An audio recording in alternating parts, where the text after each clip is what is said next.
Olá, queridas mulheres, espero que com vocês esteja tudo bem e hoje nós queremos dar continuidade no estudo sobre esse livro do Alcide Hughes, Legado de Mulheres da Bíblia. E agora nós vamos iniciar o estudo das mulheres do Novo Testamento. E a primeira mulher que o Alcide Hughes coloca aqui para a gente estudar do Novo Testamento é a Isabel, uma mulher muito temente ao Senhor, uma mulher que é da linhagem do sacerdócio de Araão e uma mulher extremamente importante porque ela vai dar sequência, né, ao começo do Novo Testamento, porque ela é a mãe do João Batista, aquele que vem preparar o caminho do Senhor. Mas antes de começarmos o nosso estudo, nós queremos ter um momento de oração, pedir para que o Espírito Santo venha nos iluminar, para que a gente consiga também interpretar bem essa palavra tão especial que nós temos para hoje. Oremos. Querido e bondoso Deus, obrigada por mais uma vez termos o privilégio de ouvir a Tua palavra, de estudar nesse grupo como mulheres, outras mulheres da Bíblia, Senhor, que também servem de exemplo para nós. Ajuda-nos a interpretar bem essa história, ajuda-nos a ter discernimento para que essa palavra seja colocada em prática também na nossa vida, no nosso dia a dia. Querido Deus, derrama Teu Espírito Santo sobre cada uma de nós. Esteja conosco também durante essa semana. Que seja uma semana bem abençoada, que a gente possa também abençoar outras pessoas com essa palavra. Em nome de Jesus é que oramos. Amém. Então, o título que o Alcide Hughes coloca aqui, nesse tema que a gente vai estudar sobre Isabel, é Isabel, desprezada pela sociedade, porém honrada por Deus. Vamos então conhecer essa história. Diz assim no Evangelho de Lucas, capítulo 1, versículos 5 a 7.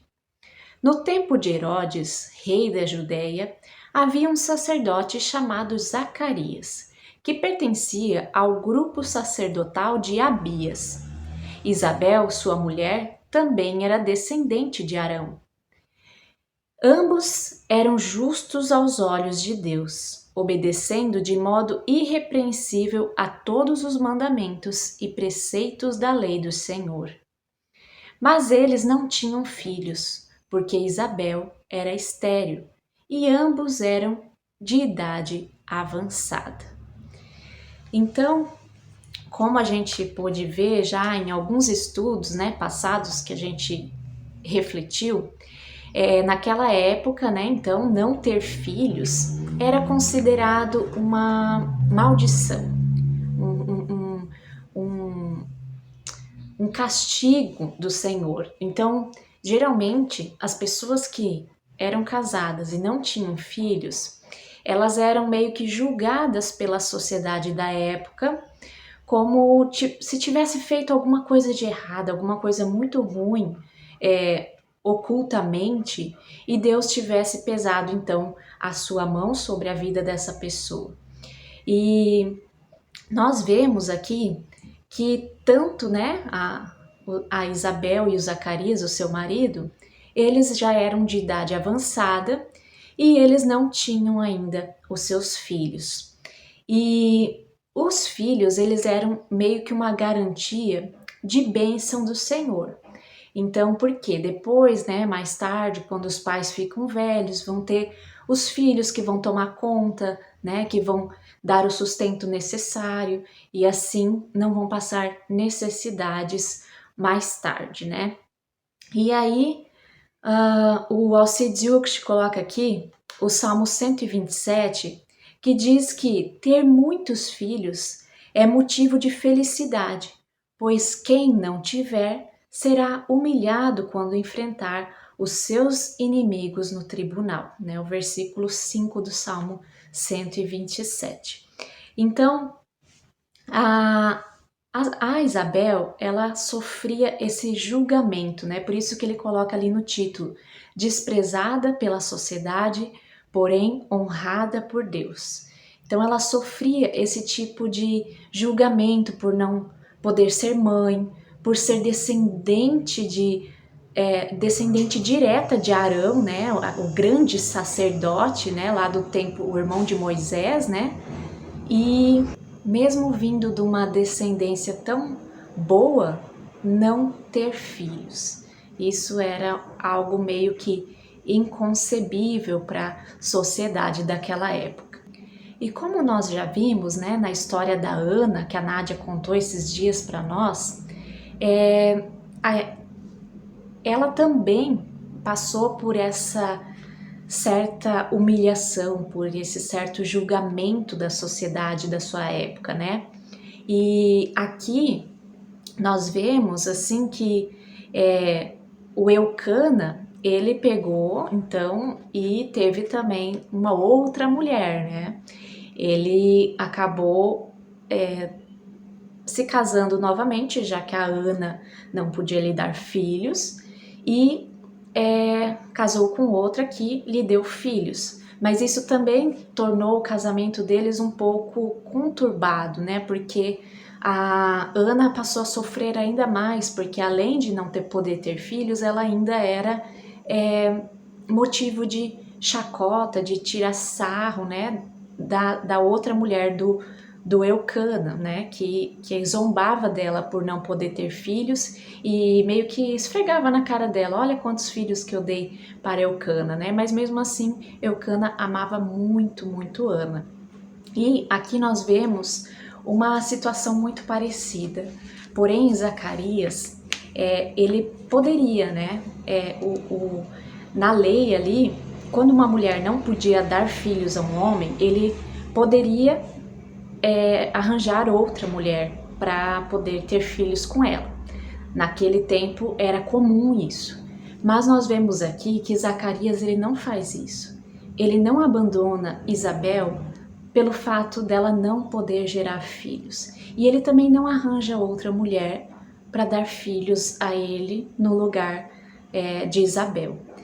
Então, Isabel ela estava nessa situação, né? Embora a vida deles, né, como sacerdotes, né, fosse uma vida que diz aqui o texto, né, irrepreensível. Eles eram irrepreensíveis.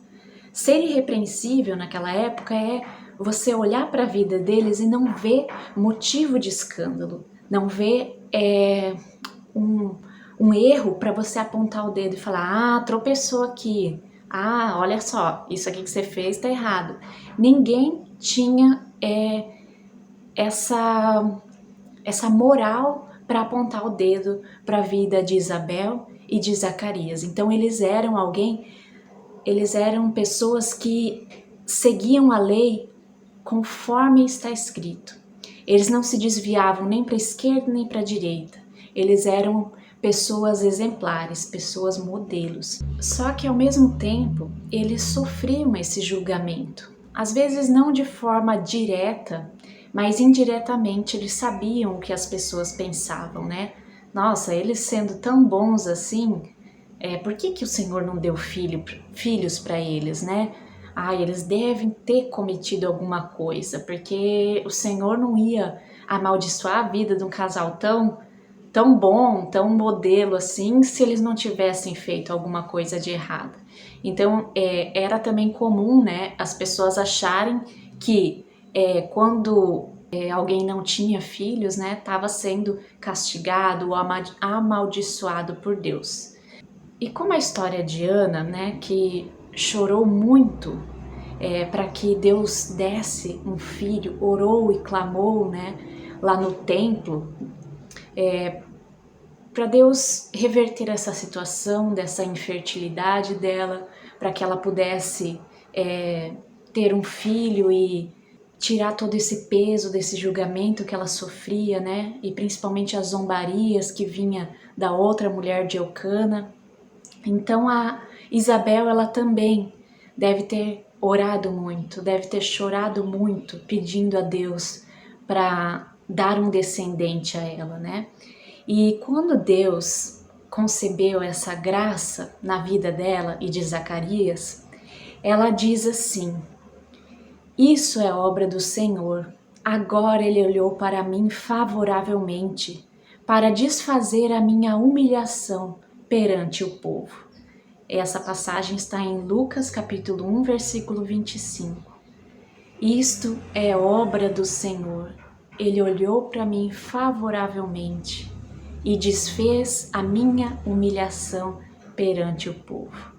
Que declaração de amor e de gratidão a esse Deus que ouviu a sua oração, ouviu o seu clamor, não às vezes no tempo em que ela desejou, né, em que ela queria, mas no tempo de Deus. Deus livrou essa mulher da desonra, da vergonha e da indignidade. E durante muitos anos, ela havia suportado esse desprezo, né, da sociedade. E quanto essa mulher não deve ter sofrido com os olhares julgadores das pessoas, mas mesmo assim, mesmo Deus não atendendo a sua oração no tempo dela, no tempo que ela achava que deveria de ser, ela não perdeu a esperança. Ela não se desapegou do seu Deus. Ela não deixou de fazer as coisas corretamente, nem ela nem Zacarias. Eles continuavam servindo a Deus com muita alegria, com muita dedicação e continuaram cumprindo a lei, sendo pessoas irrepreensíveis, sendo pessoas honestas e não reclamões. Não era porque Deus não tinha dado aquilo que eles tanto sonhavam que eles iriam se voltar contra Deus. E isso é muito interessante nesse texto. Embora, né, o sofrimento e a tristeza muitas vezes tomava conta do coração deles, eles não se desviavam dos caminhos do Senhor. E diante dessa situação, o Alcides Yugshi, ele lembra de uma passagem muito bonita de Romanos 8:31 seguintes, que diz assim: se Deus é por nós, quem será contra nós? Quem nos separará do amor de Cristo? Pois eu estou convencido de que nem a morte, nem a vida, nem anjos, nem demônios, nem o presente, nem o futuro, nem quaisquer poderes, nem altura, nem profundidade, nem qualquer outra coisa na criação será capaz de nos separar do amor de Deus que está em Cristo Jesus, nosso Senhor. E essa passagem ilustra muito bem isso, né? Apesar de não conseguirem aquilo que eles tanto sonhavam, eles não se separaram de Deus. E nem o amor de Deus se separou deles. Eles continuavam esperando, trabalhando, servindo ao Senhor, conforme a sua consciência, conforme o seu amor que brotava no coração deles. Então, continuando aqui o texto bíblico, diz: esse casal vivia a vida que para Deus era correta, obedecendo fielmente a todas as leis e mandamentos do Senhor. Não tinham, porém, filhos, porque Isabel era estéril e os dois já eram muito velhos. Certo dia, no templo de Jerusalém, Zacarias estava fazendo seu trabalho de sacerdote, pois era a sua vez de fazer aquele trabalho diário. Conforme o costume dos sacerdotes, ele havia sido escolhido por meio de sorteio para queimar incenso no altar e por isso entrou no templo do Senhor aquele dia. Durante o tempo em que o incenso queimava, o povo lá fora fazia orações. Então, um anjo do Senhor apareceu em frente de Zacarias, de pé ao lado direito do altar. Quando Zacarias o viu, ficou com medo e não sabia o que fazer. Mas o anjo lhe disse: Não tenha medo, Zacarias, pois Deus ouviu a sua oração. A sua esposa vai ter um filho, e você porá o nome dele de João. O nascimento dele vai trazer alegria e felicidade para você e para muita gente, pois para o Senhor Deus ele será um grande homem. Ele não deverá beber vinho nem cerveja. Ele será cheio do Espírito Santo desde o nascimento e levará muitos israelitas ao Senhor, o Deus de Israel. Ele será mandado por Deus como mensageiro e será forte e poderoso como o profeta Elias. Ele fará com que os pais e filhos façam as pazes e que os desobedientes voltem a andar no caminho direito, e conseguirá preparar o povo de Israel para a vinda do Senhor. Então Zacarias perguntou ao anjo: Como é que eu vou saber que isso é verdade? Estou muito velho e a minha esposa também. O anjo respondeu: Eu sou Gabriel, servo de Deus, e ele me mandou falar com você para lhe dar essa boa notícia. Você não está acreditando no que eu disse, mas isso acontecerá no tempo certo. E porque você não acreditou, você ficará mudo e não poderá falar até o dia em que seu filho nascer. Versículo 23. Quando terminaram os seus dias de serviço no templo, Zacarias voltou para casa. Pouco tempo depois, Isabel, a sua esposa, ficou grávida e durante 5 meses não saiu de casa. E disse ela: Agora que o Senhor me ajudou, ninguém mais vai me desprezar por eu não ter filhos. Até aqui. Então, o que a gente pode ver com essa história? O Zacarias, ele fazia parte dos sacerdotes do templo do Senhor. Então, esses sacerdotes, eles eram da tribo de Levi. A tribo de Levi, ela era enorme. Então, para todo mundo ter essa oportunidade de servir no templo, eles separavam os sacerdotes em turnos. Então, o turno, né, de trabalho do Zacarias, ele era da equipe do Abias. Então, quando chegava o tempo desse grupo servir no templo, todo mundo ficava muito ansioso, muito contente e queriam fazer, né, o melhor serviço para o Senhor. E nem sempre todas as pessoas conseguiam, por exemplo, entrar dentro do templo do Senhor para servir. Às vezes eram serviços feitos fora e tudo mais. Mas naquele dia, então, o Zacarias ele foi sorteado. Foi sorteado para entrar no templo e queimar o incenso para o Senhor. Enquanto as pessoas fora do templo oravam e clamavam e colocavam seus pedidos diante de Deus, então o incenso ele era queimado e subia aquele cheiro agradável, o cheiro de oferta suave ao Senhor. Então era como se as orações dos fiéis fossem elevadas e Deus sentisse esse cheiro agradável e também olhasse para esses pedidos e essas orações com atenção. E durante essa queima do incenso, aparece esse anjo Gabriel para dar essa boa notícia para Zacarias, que ele seria pai. Finalmente as orações dele foram atendidas, finalmente eles iam realizar esse sonho de ter um filho. Mas o Zacarias, ele, surpreso, ele não acredita, né? Ele não...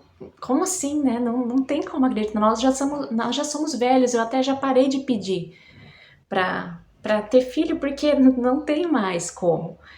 Mas aí o anjo pega e dá uma repreendida nele. Ó, se você não tá acreditando, eu sou o Gabriel, mensageiro do Senhor, e eu vim aqui para te dar essa boa notícia. Então, já que você não acreditou, você vai ficar mudo, não vai conseguir falar, até que essa criança nasça. Então, quando ele saiu para fora e o pessoal começou a olhar para ele, e ele não conseguia falar mais nada, ele só se comunicava com gestos, o povo percebeu que ele teve uma visão lá dentro do templo. Então, foi anunciado, né, que ele seria pai, e então a Isabel, ela ficou grávida. E ela ficou extremamente feliz, né? Porque ela agora não seria mais vista como a desprezada. E ela, então, quando ela fica grávida, ela recebe também uma visita muito especial. A visita da sua prima, né? A Maria, mãe de Jesus. E a Maria, então, o anjo Gabriel também visitou ela. E quando Isabel estava grávida do 6º mês, a Maria foi visitá-la. E quando a Isabel ouviu a voz dela chegando na sua casa, a criança, então o João Batista, se estremeceu todo dentro da barriga dela. E o texto diz que essa criança que Isabel estava esperando, ela era cheia do Espírito Santo. Então, quando ela escuta a mãe do Salvador falar, ela se estremece toda na barriga da Isabel. Isso mostra que realmente essa criança, ela já era desde o ventre materno cheia do Espírito Santo. E ele seria, né, um homem, um dos mais importantes profetas que já pisou nessa terra. Então, na verdade, dentre os filhos, né, Jesus mesmo fala que dentre os filhos nascidos de mulher, João era o maior deles. Então, essa criança que Isabel estava esperando era alguém que era muito importante para o anúncio e para preparar o caminho para o Salvador que estava vindo. E essa história de Isabel, ela mostra algo muito, muito importante para nós. O Alcides Hughes destaca aqui que quando a gente tem uma fé tímida, uma fé às vezes que tem dificuldade de acreditar no sobrenatural, naquilo que transcende a nossa lógica e transcende as possibilidades humanas, aí a gente pergunta, a gente se pergunta, né? O que para Deus é impossível? Né? Para Deus não há impossível. E é isso o que essa história, né, de Isabel, ela nos mostra que absolutamente nada é impossível para Deus. Quando ele quer agir, ele usa os recursos dele, a lógica dele, que às vezes não faz sentido para nós. Tanto que o Zacarias, quando ele é pego de surpresa por essa notícia, ele mesmo não consegue acreditar. Isso que ele era alguém muito fiel, com muita fé em Deus. Mas é tão, assim, ilógico que ele mesmo chega a duvidar desse anúncio, dessa boa nova. Então, mas Isabel, ela consegue, consegue ver essas coisas de uma outra forma. Ela vê que nada é impossível para Deus e que sempre no tempo certo, no tempo dele, ele faz as coisas, faz com que o seu propósito, né, seja alcançado. E na nossa vida também, Deus tem um propósito. Deus tem um propósito com todas as coisas que acontecem conosco, inclusive coisas que muitas vezes fazem com que a gente sofra, com que a gente às vezes sofra com julgamentos das outras pessoas, que não conhecem a real situação da nossa vida, que não conhece tudo aquilo que a gente passa e tudo aquilo que a gente tem que lutar para conseguir permanecer de pé diante das dificuldades, para conseguir continuar confiando em Deus, mesmo quando a gente não recebe as respostas que a gente espera. E essas pessoas às vezes, né, olham para nossa vida e julgam tão facilmente, mas não colocam, né, não conseguem calçar o nosso sapato. Não sabem o quanto às vezes esse sapato aperta, o quanto a situação muitas vezes é difícil para a gente lidar.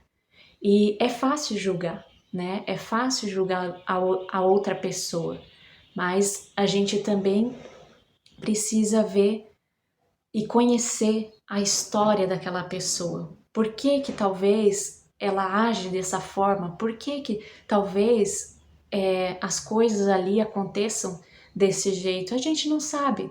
Talvez não tenha nada a ver com o nosso julgamento.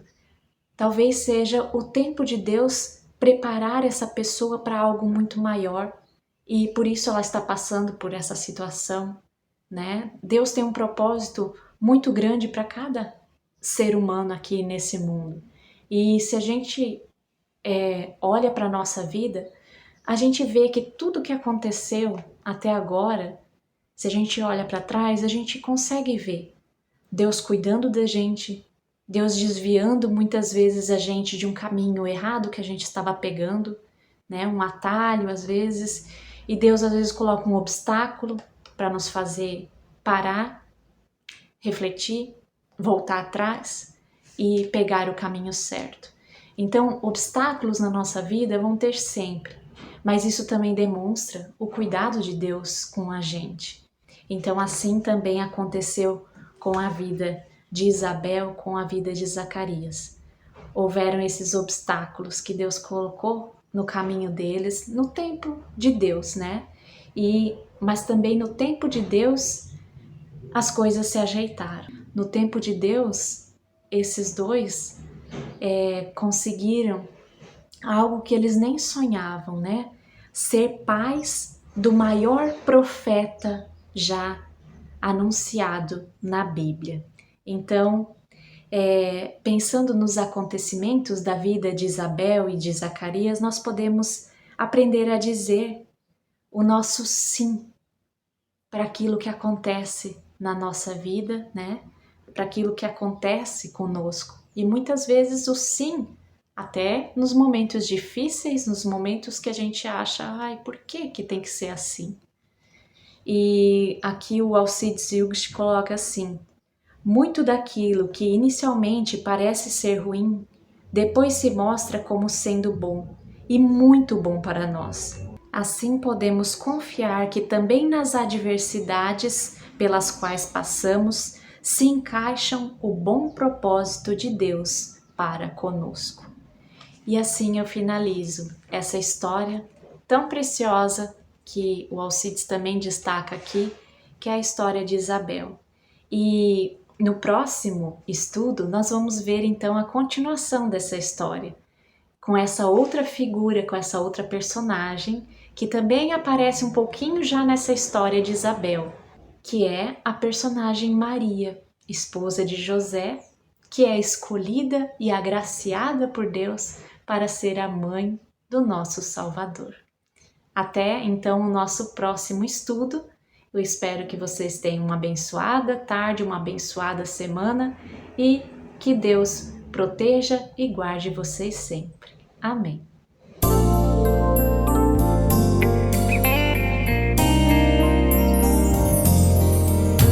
Bendito seja Deus que não me rejeita a oração, nem afasta de mim a sua graça. Bendito seja Deus que não me rejeita a oração, nem afasta de mim a sua graça. Pois me tem ouvido e tem me atendido. Bendito seja Deus que não me rejeita a oração, nem afasta de mim a sua graça.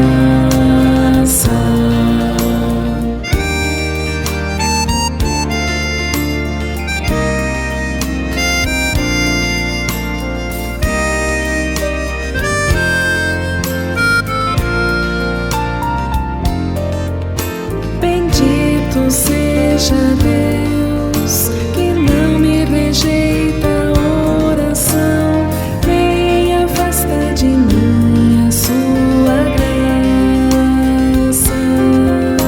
Bendito seja Deus que não me rejeita a oração, nem afasta de mim a sua graça.